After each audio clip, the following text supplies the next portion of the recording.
오늘 본문 말씀은 그 예수님께서 십자가 지시기 직전에 제자들과 함께 하신 마지막 식사, 그 내용을 이제 다루고 있는 말씀인데요. 이걸 그 최후의 만찬이라고 이제 그렇게 부르지 않습니까? 예수님은 그 식사 시간에 이제 당신의 죽음을 예고하시면서 제자들에게 떡과 포도주를 이제 나누어 주시는데, 이게 이제 성찬식의 그 유래가 된 그런 말씀이 오늘 본문 말씀입니다.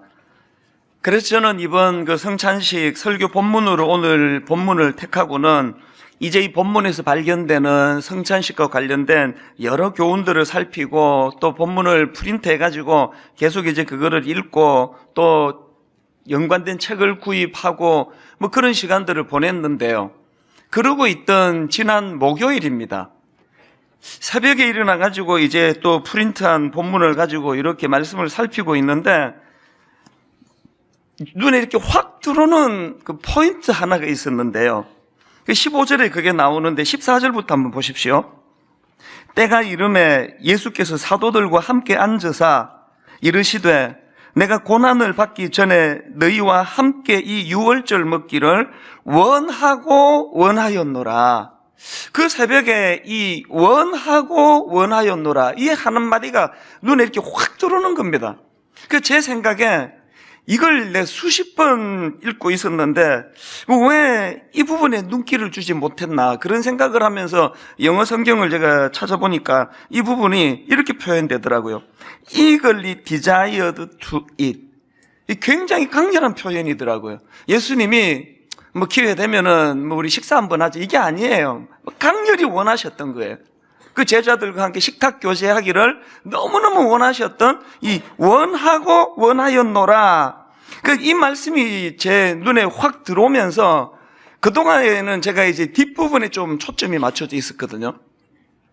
그 본문을 다시 이것들을 꼼꼼히 이제 살펴보면서 전체 내용이 다 확 바뀌어 버렸습니다. 이 주님의 이 심정, 제자들과 함께 교제하고 제자들과 함께 식탁 나누기를 원하시는 원하고 원하였노라는 이 말씀을 가지고 이 제목도 그날 이걸로 제가 바꾸었고요. 또 그동안 준비하던 내용 대부분을 다 수정을 했습니다. 이 포인트를 가지고 오늘 본문을 살펴보니까 19절에서도 예수님의 심정이 확 와닿는 대목이 있었는데 19절입니다. 또 떡을 가져 감사 기도하시고 떼어 그들에게 주시며 이르시되 이것은 너희를 위하여 주는 내 몸이라 너희가 이를 행하여 나를 기념하라 하시고, 원어로 보면은 이 기념하라가 이게 기억하라거든요. 기억하라. 그러니까 원색적으로 말씀을 드리자면 예수님께서 성찬식을 우리에게 명하신 근원적인 이유는 우리가 주님을 잊어버릴까 봐요. 잊혀지지 않기 위해서. 그 흔히들 연예인들이 가장 두려워하는 게 잊혀지는 것이라고 하지 않습니까? 그래서 여러분 이런 말 들어보셨죠? 악플보다 더 무서운 게 무플이다. 그 연예인들이 그 잊혀지는 걸 얼마나 그 두려워하는지를 표현하는 거 아닙니까? 차라리 악플을 받더라도 기억받기를 원하는 게 그게 연예인인데, 지금 우리 예수님도 비슷한 말씀을 하고 계시는 거예요. 그러나 여러분, 오늘 주님이 말씀하시는 나를 기억해라, 또 원하고 원하였노라, 이런 표현들은요, 연예인들이 대중들로부터 잊혀지지 않기를 갈망하는 그것하고는 차원이 다른 이야기예요. 오늘 본문에서 주님이 나를 기억하라 이런 말씀을 주시는 것은 온 세상 사람들의 스타가 되시겠다는 그런 차원의 말씀이 아니고요, 당신과 관계 맺고 있는 그 제자들과 소박한 그 식탁 교제를 나누기를 원하고 또 원하시던 그 주님의 마음의 연장입니다. 제가 그 목요일 날 이 사실을 깨닫고 나니까 그 성찬식에 대한 내가 그동안 소홀히 한 게 바로 이거네, 이거. 그걸 제가 깨닫게 되는 겁니다. 그러고 보니까 스펄전 목사님이 쓴 성찬식 메시지라는 책에 나오는 한 대목이 지난 목요일 이후로 계속 제 마음에 울림이 되는데, 그 책 내용을 한번 들어보십시오. 예수님은 성찬식을 통해 교제, 관로하고 펠로우십을 원하셨지만 로마 가톨릭 교회는 예수님이 의도한 교제를 성례로 바꾸었습니다. 이러한 로마 가톨릭에 동의하지 않는 많은 사람들도 성찬식을 마치 어둡고 불분명한 신비인 것처럼 말합니다. 이게 로마 가톨릭 교회만의 문제가 아니라는 거예요. 오늘 우리들조차도 성찬식에서 가장 소중한 거는 이게 어떤 절차가 아니고 이게 어떤 예식이 아니고 물론 그것도 다 포함이 되지만 성찬식에서 가장 중요한 건 우리와 교제하기를 원하시는 그 주님의 심정을 헤아리는 거예요. 심정을. 최근에 그 어느 영화 배우가 갑자기 사고로 세상을 떠나는 일이 일어나지 않았습니까? 사실 저는 그 영화 배우를 몰랐는데요. 이분이 갑자기 그렇게 그 세상을 떠나고 나니까 많은 사람들이 그것을 애도하는 걸 제가 봤거든요. 그래서 어느 예능 프로에서 이제 그 이분과 관련한 그 추모 특집 그런 그 시간을 가졌는데요. 어떤 분이 말씀하시기를 자기는 그 프로를 보고 막 펑펑 울었다는 거예요. 너무 슬퍼가지고. 그 얘기를 듣고 사실 저는 평소에 그 프로도 잘 안 보고 그리고 또 그 영화배우가 누군지도 사실은 잘 모르지만 이게 굉장히 감동적인가 보다 그런 생각을 하고 이제 인터넷으로 제가 들어가서 그 프로를 제가 봤는데요. 예상과 달리 저는 그런 특별한 그냥 사람이 그렇게 죽었으니까 참 아쉽고 안타깝고 그런 마음은 있었지만 막 눈물이 펑펑 날 정도로 그렇게 그 감정이입이 되지는 않더라고요. 제가 그날 굉장히 중요한 거 하나 깨달았는데요. 우리가 누군가를 슬퍼하고 우리가 누군가를 애도할 수 있다는 그 내면에는 그 사람과의 그 깊은 교제의 이 경험이라 그럴까, 그게 바탕에 깔려 있는 거 아닙니까? 그 프로에 보니까 어떤 그 젊은 후배가 막 울면서 하는 이야기가 그 형이 자기가 힘들 때 공항인가 거기까지 이렇게 나와주고 막 그런 이야기를 하면서 우는 모습이 있더라고요. 저는 그 프로를 보면서 특별한 어떤 감정이입이 잘 안 되는 거는 제가 그 영화배우를 잘 모르기 때문이라는 거. 이걸 오늘 우리 신앙생활에 한번 대입해 볼 수 있지 않을까요? 어떤 분은 예배 시간에 눈물을 흘리면서 예배를 드리는 그런 성도님이 계시는가 하면은 또 졸고 있는 분도 계세요. 이 차이가 뭘까? 우리가 하나님 앞에서 이 성찬식을 드리기 전에 그런 평소에 깊은 그 주님과의 교제가 이루어지지 않은 데서 오는 그런 어떤 예배의 어떤 감격이 잘 나타나지 않는 이런 모습은 없는가? 저는 여러 번 제가 그 불러도 드리고 인용도 하고 했지만 종종 저는 이 찬양이요. 저 장미꽃 위에 있을 아직 맺혀 있는 그때에 귀에 은은히 소리 들리니 주 음성 분명하다. 그 다음 그 후렴이 저는 너무 가사가 와닿아요. 주님 나와 동행을 하면서 나를 친구 삼으셨네. 그래서 우리 서로 받은 그 기쁨은 알 사람이 없도다. 여러분, 그 프로에서 출연한 그 후배 연예인들이 그렇게 눈물을 흘리면서 그 먼저 간 그 선배를 그 추억할 수 있는 거는 그 배우와의 깊은 교제가 있었기 때문이라고 한다면 오늘 신앙생활하는 우리들의 이 땅에서의 삶은요, 이 주님과의 추억 쌓기예요. 예수 금방 믿은 6개월 된 성도보다 56년, 57년 주님과 교제한 제가 주님과의 교제의 추억이 훨씬 많은 게 당연한 거 아닙니까? 20대 초반에 그 혹독한 시카고 날씨 가운데 차도 없이 버스 2번 갈아타는 그 막노동하는 그 직장을 갈 때 그 막막하고 그 두렵고 그 내 인생은 앞으로 어떻게 되는 건가, 그렇게 마음이 먹먹할 때 주님은 주님 나와 동행을 하면서 나를 친구 삼으셨네. 외롭지 않도록 내 마음을 만져주셨던 그 순간순간, 그 장소까지 머릿속에 아직도 잊혀지지가 않아요. 결혼하고 첫 아기를 가지고 가장 먼저 찾아온 게 두려움이에요. 과연 좋은 아빠가 될 수 있을까? 이 아이를 내가 잘 기를 수 있을까? 그런 마음을 갖고 있을 때 주님은 내게 어떤 위로를 해주셨고, 영동 세브란스 병원에서 그 대기실에 앉아가지고 안에서는 지금 아내가 그 죽음을 방불하는 그런 해산의 고통을 느끼고 있을 텐데, 그러면서 망감이 교체될 때에 그 자리에서 그 대기실에서 주님이 저를 어떻게 위로해 주시고 어떻게 만나 주셨는지, 그게 다 추억인 거예요. 어느 날 갑자기 옥하는 목사님이 너 내년에 개척해라, 어른 목회 한 번도 안 해본 저에게 그런 말씀을 주실 때 그 막막함, 이 도대체 내 인생을 어떻게 펼쳐질지 모르는 그런 막막함 속에 있을 때 주님이 주셨던 말로 다 할 수 없는 확신, 너 잘할 수 있어.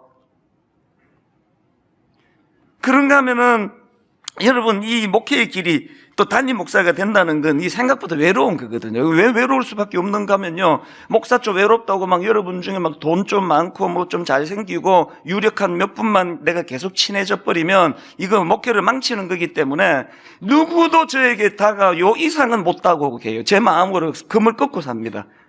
우리 장로님 17분 중에 따로 만나서 식사 자주 하는 분 한 분도 없고요. 우리 부교육자 저렇게 많지만요, 또 마음으로 또 정이 가는 사람이 분명히 있지만 따로 불러내가지고 어디 뭐 교제하고 절대 하지 않습니다.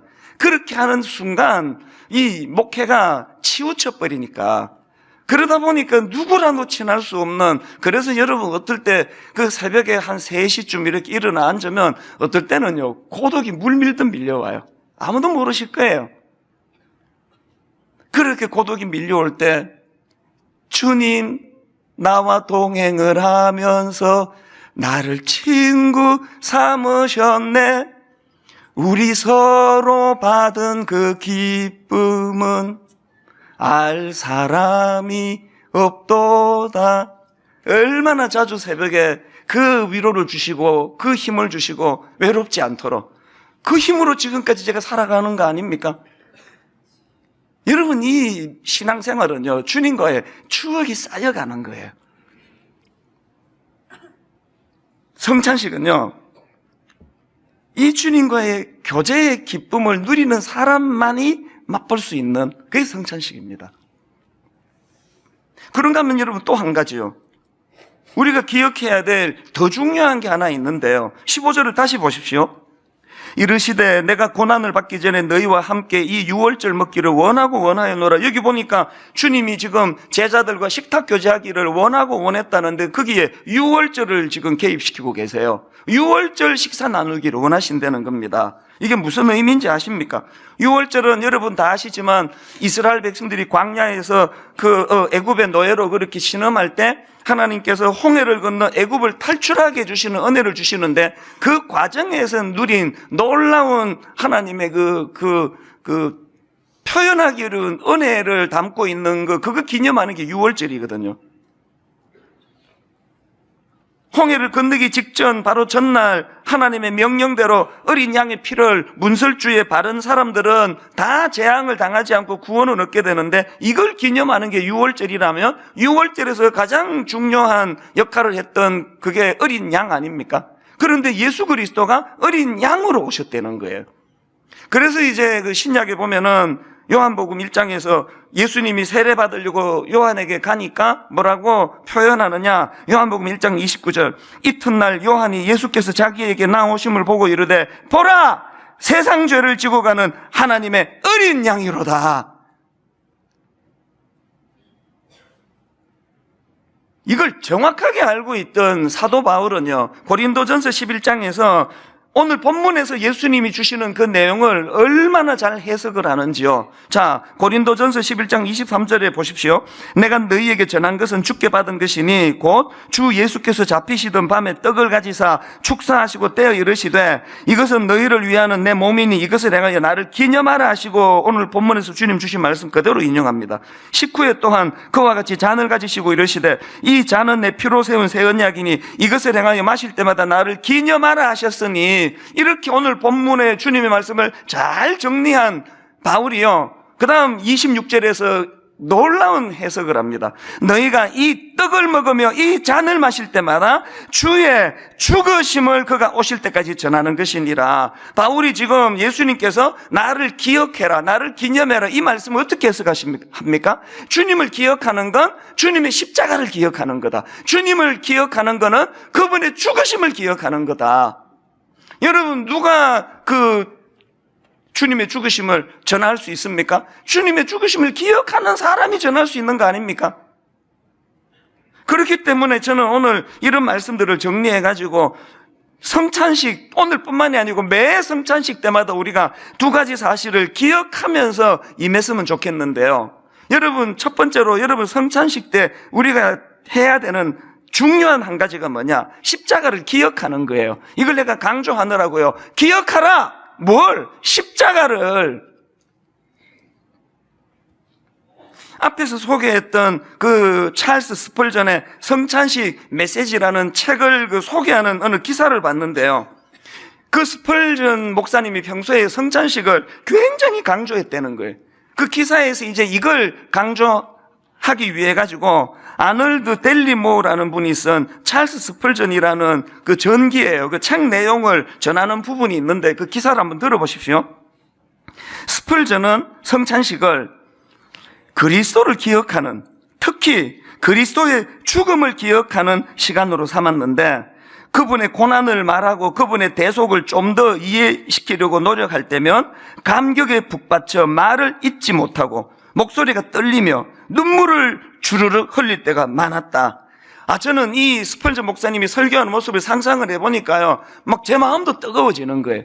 이분은 바울과 똑같아요. 이분이 주님께서 나를 기억해다오, 나를 기념하러 가시는 그 말씀을 정확하게 이해했기 때문에 스펄전 목사님이 그리스도의 죽음을 그렇게 설교를 할 때는, 그분의 고난을 설명할 때는 감격에 북받쳐가지고 말을 잇지 못하고 목소리가 떨리고 눈물을 줄줄 흘리면서 그 감격으로 그렇게 설교를 했다는 거예요. 오늘 제가 놓치고 있는 게, 내 지금 한탄하는 내 자신의 모습을 보면서 오늘 저에게는 이 스펄전 목사님이 가지고 있었던 주님을 기억하는, 그 주님의 십자가를 감격하며 기억하는 이 뜨거움으로 내가 지금 설교를 하고 있는 건가? 여러분, 우리가 이 스펄전 목사님과 같은 이런 순수한 마음으로 성찬식이 임하기 위해서는요, 우리 일상적인 삶 속에서 뭘 묵상해야 되느냐? 주님의 십자가를 묵상해요. 십자가. 주님의 십자가를 많이 묵상을 해야 돼요. 사도 바울이 바로 그런 십자가를 많이 묵상했던 인물이기 때문에 고린도전서 2장 2절에 보니까 이런 놀라운 이야기를 합니다. 내가 너희 중에서 예수 그리스도와 그가 십자가에 못 박히신 것 외에는 아무것도 알지 아니하기로 작정하였습니다. 제가 반성하고 제가 회개하는 것 이겁니다. 이 큰 교회를 그냥 운영하느라 유지하느라 저는 십자가만 내가 알기로 작정하는 거는 고사하고 십자가 생각이 잘 안 날 때가 많은 게 부끄러운 저의 모습이에요. 어떻게 해서든 신방 가고 설교 준비하고 교회에 뭐 일 터질 때마다 수습하고 이러느라고 제가 너무 많이 지금 내 안에서 이 십자가가 지금 잘 묵상되지 않는 이걸 부끄럽게 제가 이번 주간에 제가 발견을 하는 거예요. 여러분은 어떻습니까? 이상하게 신앙생활 하는데 뭔가 채워지지 않는 어떤 그 영역이 있다면 여러분이 십자가를 묵상하지 않아서 그런 거예요. 사모하셔야 돼요. 정말 주님의 십자가를 묵상하기 원합니다. 그래서 바울이 갈라디아 2장 20절에서 내가 그리스도와 함께 십자가에 못 박혔나니, 내가 그리스도와 함께 십자가에 못 박혔나니 그런즉 이제는 내가 사는 것이 아니요 오직 내 안에 그리스도께서 사시는 것이라. 내가 이제 육체 가운데 사는 것은 나를 사랑하사 나를 위하여 자기 자신을 버리신 하나님의 아들을 믿는 믿음 안에서 사는 것이라. 십자가를 많이 묵상한 사람만이 할 수 있는 고백 아닙니까? 저는 바쁜 생활 속에 지금까지 그렇게 못했다 할지라도 오늘 우리 성찬식을 통해 이 정신이 회복되기를 원합니다. 내 삶 속에 십자가가 많이 묵상되어지는, 그래서 나는 그리스도와 함께 십자가에 못 박혔다. 울분이 생길 때 나는 내 옛자아는 죽었다. 난 화낼 수 있는 사람은 다 죽었다. 이해관계에 민감한 내 자신을 볼 때 나는 십자가에서 주님과 함께 못 박혀 죽었다. 십자가를 많이 묵상하면요, 내 인격이 변화가 되는 거예요. 대인관계가 달라지는 거예요. 아내를 대하는 태도가 달라질 수밖에 없는 거거든요. 십자가 내가 처음 볼 때에 나의 마음의 큰 고통 사라져. 여러분 삶 속에서 이 십자가의 능력을 경험하고 계십니까? 이걸 모르니까 맨날 사람 찾아가서 위로받으려다가 더 큰 상처를 받는 거 아닙니까? 십자가야말로 내 상처를 치유해주는 능력이라는 사실을 여러분 십자가를 많이 묵상하는 사람만이 누릴 수 있는 특권이라고 저는 생각합니다. 그런가 하면은 두 번째로 매 성찬식 때마다 우리가 회복해야 되는 한 가지가 더 있는데요, 하나님 나라를 사모하는 거예요. 사모하라. 뭘? 하나님 나라를. 본문 16절에서 예수님이 이런 말씀을 하십니다. 내가 너희에게 이르노니 이 유월절이 하나님의 나라에서 이루기까지 다시 먹지 아니하리라 하시고, 또 18절 내가 너희에게 이르노니 내가 이제부터 하나님의 나라가 임할 때까지 포도나무에서 난 것을 다시 마시지 아니하리라 하시고, 지금 예수님은요 그저 명절에 밥 한 끼 하는, 우리 추석에 모여서 밥 한 끼 합시다, 이게 아니에요. 주님은 지금 제자들과 교제하기를 원하고 원하시는데, 궁극적으로 주님이 전하고 싶은 메시지 하나는 뭐예요? 그들이 하나님 나라를 갈망하는 거예요. 하나님 나라. 그래서 LAB 주석에 보니까 이 부분을 이렇게 해석합니다. 예수님께서는 미래의 회복을 위해 이 잔을 보류하셨다. 그러고 보면요, 공생의 3년 동안 예수님이 제자들에게 계속 심어주기 원하시는 건 하나님 나라를 기억하라. 그래서 예수님이 가르쳐주신 그 주기도문, 우리도 외우는 그 주기도문 마태복음 6장 9절을 보세요. 그러므로 너희는 이렇게 기도하라. 하늘에 계신 우리 아버지여, 이름이 거룩히 여김을 받으시오며, 그 다음에 나라가 임하오시며. 우리 기도 속에 창조주 되시는 하나님을 기억한다면 그 하나님이 다스리는 그 나라도 기억하라는 거예요. 오늘 많은 현대 크리스찬들이 놓치고 있는 게 바로 이거 아닙니까? 그래서 골로새서 3장 2절에도 보니까 위의 것을 생각하고 땅의 것을 생각하지 마라. 여러분, 이 땅을 살아가다 보면 답답하고 힘들고 또 참 상처받는 일이 많은데, 그때마다 마치 요한이 현실은 밤모섬에 갇혀 절망적인 상황에 맞닥뜨려 있지만, 그 밤모섬에서 요한계시록을 기록하며 하나님 나라를 꿈꾸며 거기서 소망을 찾아냈던 것처럼, 우리는 자주자주 이 하나님 나라를 갈망하고 이것을 자꾸 기억하는 거예요. 그게 소망을 가지는 거예요. 그래서 요한계시록 19장 6절에 보니까 또 내가 들으니 허다한 무리의 음성과도 같고 많은 물소리와도 같고 큰 우레 소리와도 같은 소리로 이르되 할렐루야, 주 우리 하나님 곧 전능하시니가 통치하시도다. 여러분, 오늘 우리 시대는 울분의 시대, 울분의 시대. 특히 우리나라는 막 울분이 양산되는 시대예요. 막 툭 건드리면 막 울분이 튀어나오는 것 같아요, 지금. 너무너무 상처가 많고 너무너무 울분이 많고 너무너무 가슴 아픈 일들을 많이 겪다가 보니까 이럴 때일수록 우리는 자꾸 땅의 것만 보고 상처받을 게 아니라 위의 것을 생각하는 거예요. 그리고 주님이 다스리는 그 나라, 할렐루야, 주 우리 하나님 곧 전능하시니가 통치하시는 그 날을 사모하고 꿈꾸라는 거예요. 그래서 저는 지난 주간에도 그랬고 또 종종 제 마음으로 되뇌는 찬양이 있는 거 여러분 다 아시잖아요. 사막에 샘이 넘쳐 흐르리라, 사막에 꽃이 피어 향내 내리라, 주님이 다스리는 그 나라가 되면은 사막이 꽃동산 되리. 저처럼 힘들 때마다 이 찬양을 되뇌어 보세요. 진짜 신비로운 은혜를, 새 힘을 주시는 걸 느끼게 될 거예요. 여러분, 우리가 꿈꾸는 하나님 나라는 어떤 나라입니까? 그 후렴을 한번 보세요. 사자들이 어린 양과 뛰놀고 어린이들 함께 뒹구는 참 사랑과 기쁨의 그 나라가 이제 속히 오리라. 아직 안 왔어요. 그러니까 이제 속히 온다는 거 아닙니까? 현실은요, 사자들이 어린 양과 뛰놀고 어린 양과 뒹굴고 눈 씻고 이게 찾을 수 없는 장면이에요.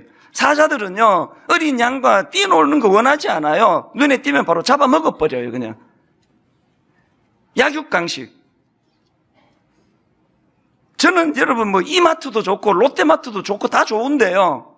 지금 이 대기업, 대그룹들이 지금 골목골목까지 지금 침투에 들어와가지고, 이제는 무슨 식당 같은 것도 대기업이 프랜차이즈로 들어와가지고, 이 서민들이 그 은행 융자 받고 그래가지고 식당 차리면, 열 차리면 6, 7개가 지금 문 닫아야 되는 현실이에요. 이 싼 데 자꾸 찾아다니는 이런 것 다 좋지만, 우리 진짜 마음으로 이 약육강식, 사자 같은 이 대기업들이 어린 양 눈에 띄는 대로 지금 다 잡아먹고 있는 이런 현실 속에서 상처받는 이 영세 상인들 얼마나 많은 거 아십니까, 여러분? 조금 비싸도 등 한 번 더 두드려주는 마음으로, 여러분, 그런 대기업이 하는 이런 데 가서 물론 저도 거기서 물건 당연히 살 때가 많지만 우리 좀 인식하자는 거예요.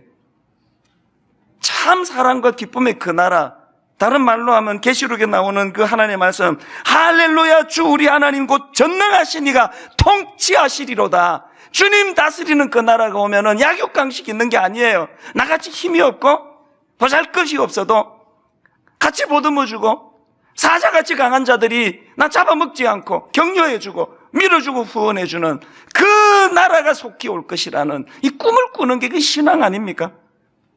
분당 우리 교회 기존 신자 등록 안 받는 이런 어색한 짓을 왜 합니까? 한 주가 멀다 하고 눈물에 사연의 편지를 보내거든, 저한테. 억장이 무너지고 가슴 아픈 편지를 보내면서, 목사님 우리 가정을 좀 살려주세요. 등록 좀 받아주세요. 왜 그 등록을 제가 기어이 못 받습니까?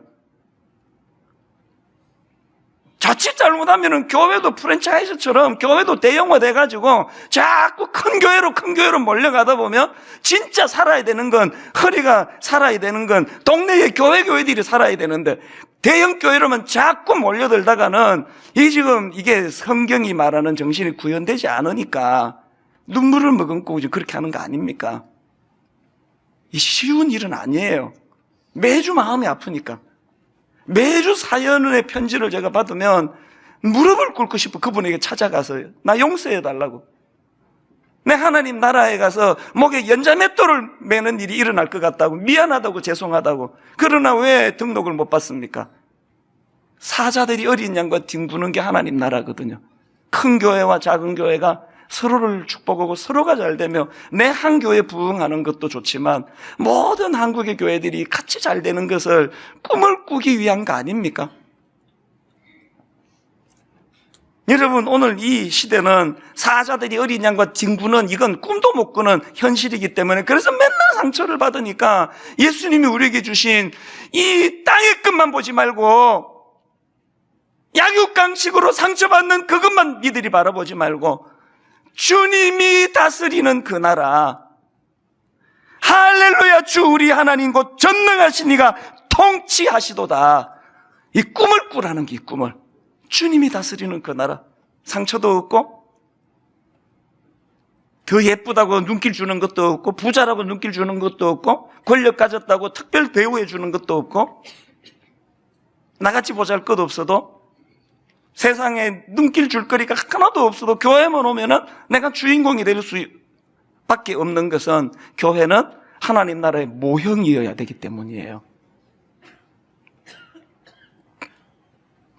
이 두 가지를 늘 기억하세요. 기억하라. 뭘? 어린 양으로 오신 주님의 십자가를. 사모하라. 뭘? 주님이 다스리는 그 하나님 나라를. 이렇게 끝나면 우리 너무 억울한 거 아닙니까? 편지 하나 소개하고요, 간증 하나 소개하고는 설교를 마무리하려고 하는데요, 최근에 우리 대학부 교역자가 너무너무 은혜를 받아가지고 그 학생 그 간증문을 보내주었는데, 내 정말 은혜를 많이 받았습니다. 내용을 한번 들어보십시오. 아버지의 사업은 좀처럼 나아지지 않아 생활고에 시달렸고 이에 견디다 못한 어머니는 암에게 몸을 2번이나 내어주셨습니다. 제 기억 속 그때 어머니는 오랜 투병 생활에 항상 예민하고 폭력적이셨습니다. 저는 그런 어머니에게 맞기도 많이 맞았고 마음 아픈 말도 많이 들었는데 그 순간들이 꽤 오랫동안 이해되지도 잊혀지지도 않았습니다. 그래서 늘 어머니를 원망하고 미워했습니다. 그 원망과 미움은 어머니가 믿는 하나님에게로 향했습니다. 저를 때리고 욕하면서 눈물로 기도하는 어머니의 모습에 학을 떼며 하나님은 없다 결론 지었습니다. 자연스레 교회도 멀리했습니다. 하나님도 교회도 그리스도인들도 다 싫었습니다. 어머니께서 교회를 안 가면 밥을 안 준다 하시기에 차라리 굶고 말았습니다. 그렇게 중고등학생 시절 내내 어머니와 싸우면서 종교의 자유를 외쳤습니다. 그렇게 20살이 되었는데 입시는 생각처럼 흘러가지 않았고 부모님의 기대를 외면할 수 없었던 저는 결국 원하지 않는 대학, 원하지 않는 학과에 진학하게 됐습니다. 막막하고 절망하는 마음에 어디든 집 밖으로 벗어나고 싶었습니다. 그러던 중 이모님의 권유로 분당 우리 교회를 찾았습니다. 아무런 기대도 없었습니다. 그러나 찬양이 시작되는 순간부터 눈물이 멈추질 않았습니다. 내가 너를 이토록 기다렸는데 그동안 어디에서 상처받다가 이제야 왔니? 여러분, 저는 이 자매의 이 한 대목이요, 이게 교회구나, 이게. 이게 예배구나, 이게. 아무 기대 없이 상처받은 그걸 가지고 교회에 와 앉아 있는데 찬양이 시작되는 순간부터 눈물이 쏟아지는 것은 내가 너를 이토록 기다렸는데 그동안 어디에서 상처받다가 이제야 왔니? 말씀하시는 주님이 느껴졌습니다. 정말 말로 표현할 수 없는 순간이었습니다. 그렇게 대예배를 드리면서 인격적으로 하나님을 만났습니다. 희망이 없었던 대학생활에 비전을 주신 것도 큰 은혜였습니다. 그런데 여러분, 이 자매가 알고 있는 영적인 원리가 저는 놀라운데요. 그 다음 한번 들어보십시오. 그런데 기쁨도 잠시, 오래 지나지 않아 부모님의 신뢰가 깨어지고 가정이 휘청이게 되었습니다. 참 많이 불안하고 신음했습니다. 왜 먼 길 돌아 주님 품으로 돌아온 나에게 이런 아픔을 주시는지. 다시 원망의 목소리가 새어 나올 때쯤 옆에서 기도로 저를 지탱해 주었던 공동체 덕분에 그조차도 은혜로 여기며 견딜 수 있었습니다. 그만큼 대학부 공동체 안에서 정말 많은 사랑, 조건 없는 사랑을 받았습니다. 예수 잘 믿으면 모든 풍파가 다 사라지고 근심이 사라지고 병이 떠나가고 그런 게 아니라는 걸 이 자매가 경험하는 거예요. 많은 사연이 있는데요, 시간이 없어 다 생략하고 마지막 그런 아픔과 갈등을 겪었던 이 자매의 결론을 한번 들어보세요. 이제 저는 괜찮습니다. 일상은 여전히 힘들지만 이전만큼 괴롭지 않습니다. 다시 기뻐할 수 있게 됐습니다. 제가 예수님을 믿고 변한 것이 있다면 고통과 절망이 제 자신을 덮칠 때에 변화된 저의 자세입니다. 이제는 더 이상 혼자 앓지 않습니다. 나누고 예배하고 기도합니다. 하나님 없이 살았던 20년의 고통은 저를 나약하게 만들었지만 하나님을 믿고 그리스도인으로 살아간 지난 3년간의 고통은 저를 더 단련시켰습니다. 그래서 얼마 지나지 않아 또 우울과 절망이 저를 찾아온다고 해도 저는 다시 괜찮아질 자신이 있습니다. 거센 풍랑도 잠잠케 하시는 예수 그리스도의 능력을 믿기 때문입니다. 사람의 폐부와 심장을 보시는 하나님, 우리의 간절한 기도를 들으시는 여호와 하나님을 의지합니다. 사랑합니다. 여러분, 이 젊은 대학생이 너무나 정확한 영적인 원리를 자기 삶에서 경험해내는 거 아닙니까? 예수 믿는다는 건 고난이 다 떠나는 게 아니에요. 예수 믿는다는 건 이 자매가 말하잖아요. 내가 예수 믿고 변한 것이 있다면 고통과 절망이 나 자신을 덮칠 때에 변화된 나의 자세입니다. 하나님은 이 땅에서 행복해 마지 않는 환경을 만들어 주시는 게 아니라 이 땅에서의 눈물 나는 아픔과 상함이 있을 때 이 땅에 소망을 두지 않은 것이 아니라 하나님 나라에 소망을 두는, 인간 지도자가 다스리는 이 땅을 꿈꾸는 것도 중요하지만 주님이 다스리는 그 나라가 되면은, 여러분, 이 원리대로 살아가고 계십니까? 상처가, 아픔이 울분이 여러분 코앞에 아른거릴 때 우리가 선포해야 되는 것, 할렐루야, 주 우리 하나님 곧 전능하신 이가 통치하시리로다. 그날을 꿈꾸고 그날을 사모하며 오늘의 이 아픈 현실을 이겨내는 저와 여러분 되시기를 주님 이름으로 축복합니다. 같이 기도하시겠습니다. 이르시되 내가 고난을 받기 전에 너희와 함께 이 유월절 먹기를 원하고 원하였노라. 우리는 주님의 이 심정을 놓치고 살아갈 때가 참 많습니다. 힘들고 어려운 삶 가운데 주님을 찾았을 때 내가 너를 이토록 기다렸는데 그동안 어디에서 상처받다가 이제야 왔니?